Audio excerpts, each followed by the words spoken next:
Hi everyone, welcome back to our Becoming a ROS Developer channel. My name is Rodrigo and I'm in charge of the student presentations here at the channel.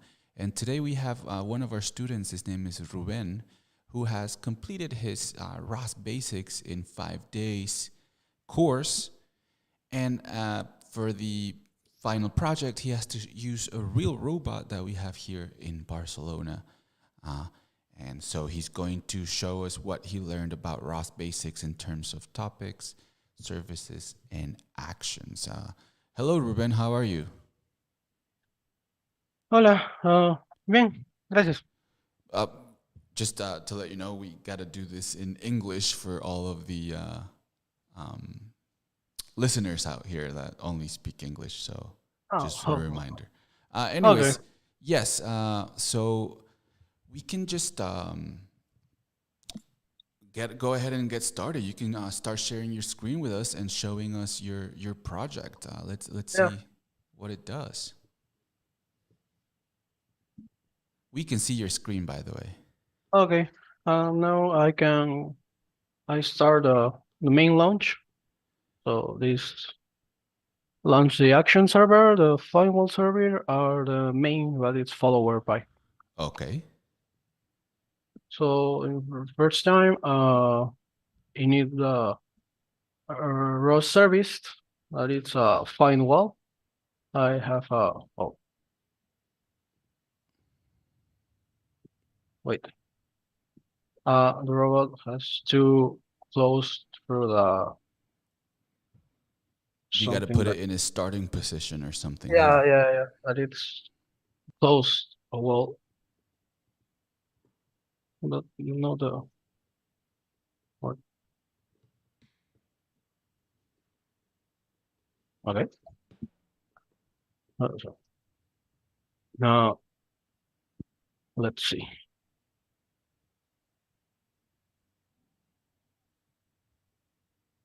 Uh, okay. First of all, I starts with the find wall service. Mm-hmm. It have three parts. First part is turn to right or left to find a wall. After find a wall, he's advance to the wall, close 0.3 meters of distance, and Mm-hmm. then he turns to make the ROS action server. And finally, the ROS uh, server launch send a wall phone true that it's the ROS server. It's fine and has end With a his success, yeah. with with his mission. So robot has his goal, and it's time for the following and advance on through the wall. So and the raw service uh, send the current distance, meaning the robot if moving through the environment Mm-hmm. to complete a one uh how to see well One uh, lap. one lap. So that's it. All Uh, right. I So, I don't calculate exactly the one lap distance. So I just put 6 meters on the restrictions for the ROS message. all right. So, as soon as this hits 6 meters, we should see the robot stop. Is that what you're saying? Yeah, it's approximately dist the distance of one lap. All right. Yeah. Okay. But So, here we can see that it's a little bit more. Yeah. 5.5. So, but when it's 6, it stops. So now it's okay. We can see Yeah. that it And finished. now we have 12. We see the receipt stall and send a warning. But this warning is not a problem because on the course, when we have in the section of ROS client, uh, they explain that that it's a common error with the ROS server And action. this is is this a service server or an action server? Uh, Service server. Okay, yeah. Wait, yeah. When you send and through the ROS client, it happens. That happens. All right. Yeah. Oh, I mean, that was what we asked for in the project that I just saw happen, the lab. So yeah. great job. So first try and everything. Uh, do you Thanks. mind now going a little bit, for 10 minutes or so into the sections on how you did each section? So like the wall finding, the main follow the wall program, and then that printing that we were seeing for the Hi. distance traveled. First of all, we have the find wall service. Uh huh. Uh, all my Python scripts are classes, so it's a better form to organize Oh yeah, that looks the nice. information. So I create a class service. I need the message with the laser. I create a dictionary for three values, front, right, and left laser. Mm-hmm. And then I start the the service. I initialize and the subscriber for the laser scan. Mm-hmm. And for the move twist, yes, to send velocity commands for the robot. Um, After that, I have two callbacks. The first callback is for the laser scan. So in the front lace, I have a like a mm, average mean of the arranged laser because it's it's much better than just select one laser for the errors for the real. That's the difference when sorry. Mm-hmm. Can you see I can all the see that screen? your mouse and that you're hovering over the program. Yeah. Oh, okay. Yeah. Yeah. Oh, oh. I see the paint. Oh no, paint? No, I don't see that. Uh, Let me. Maybe you have it in a different screen. Okay. Now. Now I have it. Now I Oh, see okay. it. Perfect. I when I use that, the difference is that when you only use a one part of the laser, you Mm-hmm. just have the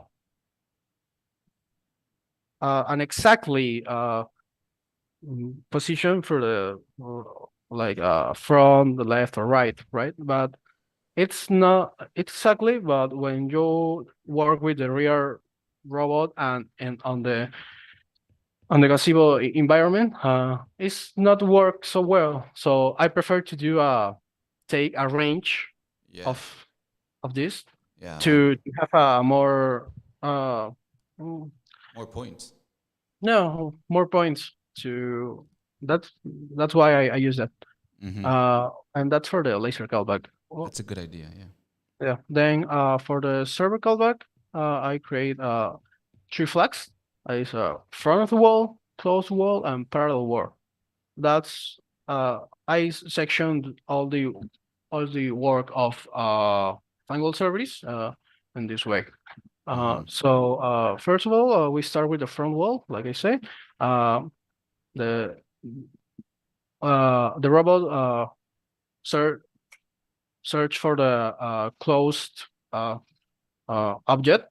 So that's why on the first intent, the robot doesn't go through the wall. Yeah, because there So was an obstacle closer, correct? yeah, exactly. Yeah.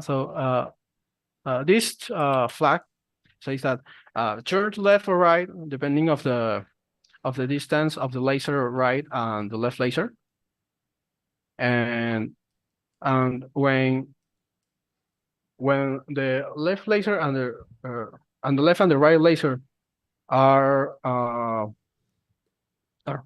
more than the front laser, Mm-hmm. the flags returns true because on the left hand, it's like there's the wall approximately. So you see that your front laser is less than the right on the front. Right, So right. So it's closer that we to the find front. a front wall approximately. After we stop, now it's time to advance and are near the wall.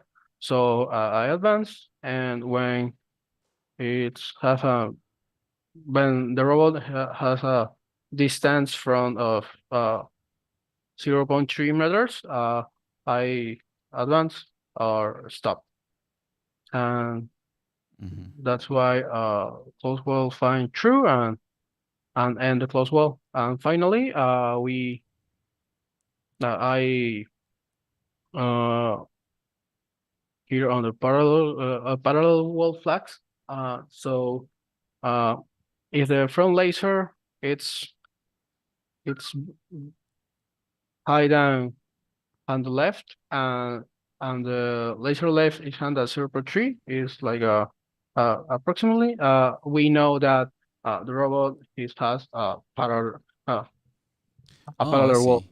So, Yeah, so the front laser has to be bigger than the left, since you know the wall is closer on the left side, and yeah, then the left side has to be less than 0.3. Okay, and that yeah, you consider that parallel. yeah. Okay. Just no, it's something like this. That's like that is. So Yeah, and to the yeah, exactly. Okay, I well, get it. important part.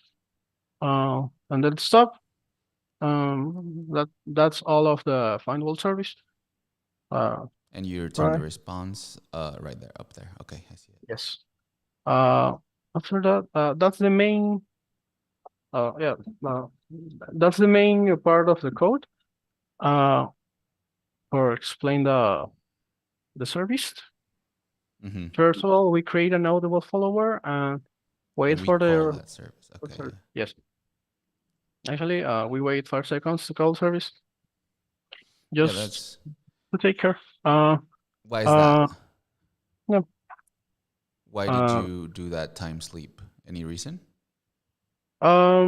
just to wait or mm, uh, to not uh, make problems with the simulation or the real robot. It's just Okay. in case, Yeah. but it's not. Well, in theory, you have that wait for service because a lot of times you call the service before it's running. But Mm, in theory, that wait for service you have in line 121 would take care of that sleep. So you Yep. wouldn't have to, but yeah, good idea to have these Okay. things. So fonts walls. I keep the value of the result in the variable, and if the result is true, I try to ROS robot control time to move that Mm-hmm. initialize the ROS service action client, and if it's not, I send an error about the service. Okay. And I'm assuming that time to move does that whole, movement to the front, and if you're too close to the wall, blah blah Yeah, blah. exactly. Time to move it's here. Time to move and follow, time to advance and follow the wall. So I wait for the action server Uh huh. actions, and I create a send goal. I Right. initialize. So and here is when I started. I the roll it's forward through the parallel wall. Yeah, that one's pretty So straightforward. Yeah, it's if the um, so move forward, move left if it's too close, move right if it's too far from the yeah, wall, and then you sent a stop afterwards of the after this. okay. Uh, I saw that you have a so you have the start movement or whatever start, and then you have a stop. So if you move down, Um, if you go down here, down, uh, down, down. no, I don't have a mob down No, I'm to. saying I saw a a function. You call this function in your main. You call, Oh, yeah. and then you do a stop. When it stops, when I just finish the project off, if the state result is more than two, Okay.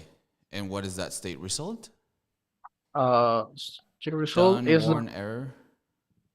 yeah, it is the downward error in this case, or just two, that is the done project. Okay. Uh, Okay. well, in this case, for the like I said, it means result stage three, Ah. because the error of the ROS action. I see. So, but on the ROS course, it wasn't. It's a problem. You can ignore it, or you just use a try except. Right. Yes. Uh, it's an option, but I don't use it, so Mm-hmm. that's why. And, and finally, that's the um ROS action server. Mm-hmm. I create a class with the result field goal. I initial the dictionary of odometries. And first of all, I create the odom callback for this with the odometry not message.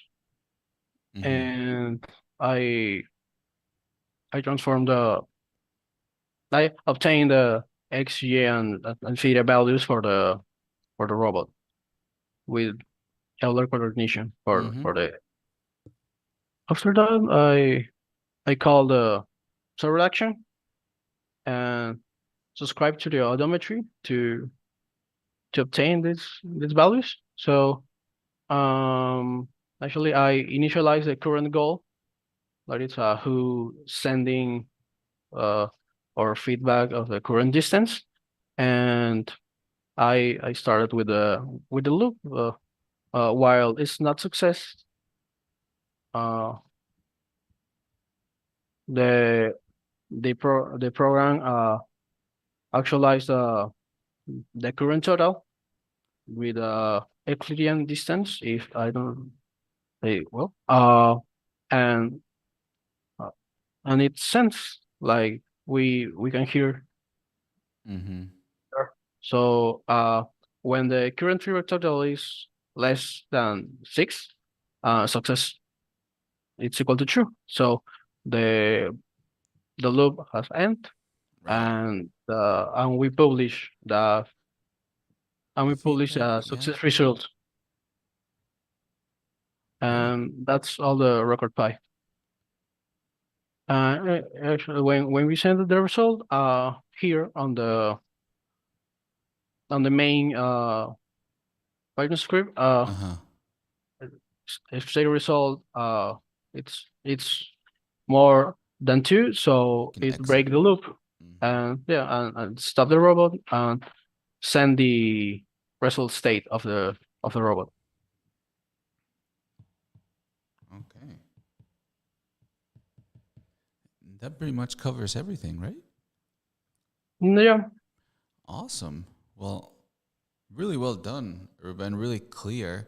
Um, I really like your use of state results and how you manage to keep it very like in very separated. I see that you have a package for your wall follower. You have a package, a ROS package for your fine wall packet programs, and one for your odometry. That's really nice to see.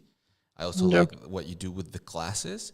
Now let me ask you something. I saw that you have the first class fine wall, and that's where that object is where you instantiate the publisher and subscriber, right? For the scan and the command val.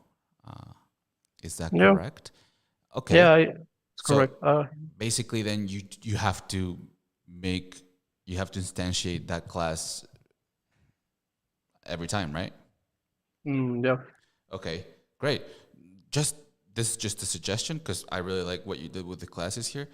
For to make it even more like sectionalized, you could do just one class, like a Turtlebot class or something, and that's where you do your subscriptions and your publishings of the robot, just to keep it more organized. But that's just this is the only thing I see that I could Okay. point out. Other than I that, it's a really, really nice project, and you accomplished everything we asked for. So congratulations, Ruben. Do you have anything you want to? Do you have any doubts, any questions, any comments you uh, want to make? yeah, I have so you say that I can create a one script more that it's the main script for the uh for this for the laser scanner for the twist Yeah, just so you to don't have it in the fine wall class. That's it. Just as an extra class, like on top of that. That's it. That's the only thing I saw that, you know, just, no but it well doesn't really matter, right? If it works like okay this, it works like this. But yeah sometimes you might want to, instantiate an object that is just ascribing to things and not the fine wall part, right? So okay that's yeah just my. I I use class on everything because uh w- when I started I can organize myself so Of uh course. with classes it's more organized and I can understand and I keep walking through the project Yeah, so yeah, yeah, yeah. that's why I use them. And if you want, if you want to expand it, this is the way to go, right? If you want to start building on top of this, now you have the classes. So yes, it's the way to go for sure. Um, and right on. Do you have anything else? No, Okay. that's it. Do you mind stopping sharing your screen? Because Okay. we're pretty much done. All right. Let me. Okay. So awesome job, Ruben. Really straightforward. That's what I like about these projects when they're straight to the point, and it shows an understanding of the course that you took. So, congratulations. I hope everyone watching gets a little inspired for their projects. I invite everyone to take the course for ROS Basics, like Ruben did here. And Ruben, I hope we see you for more courses, and I hope you took something of value out of our course. Of course. All right. Then that's it for all of us. You guys, here you have Ruben's project. You can comment anything you want in the description, any questions you might have for him, and we will see you for the next project. Thank you very, very much. We'll see you next time here at Becoming a ROS Developer. Bye-bye, everyone. Bye-bye, Ruben. All right.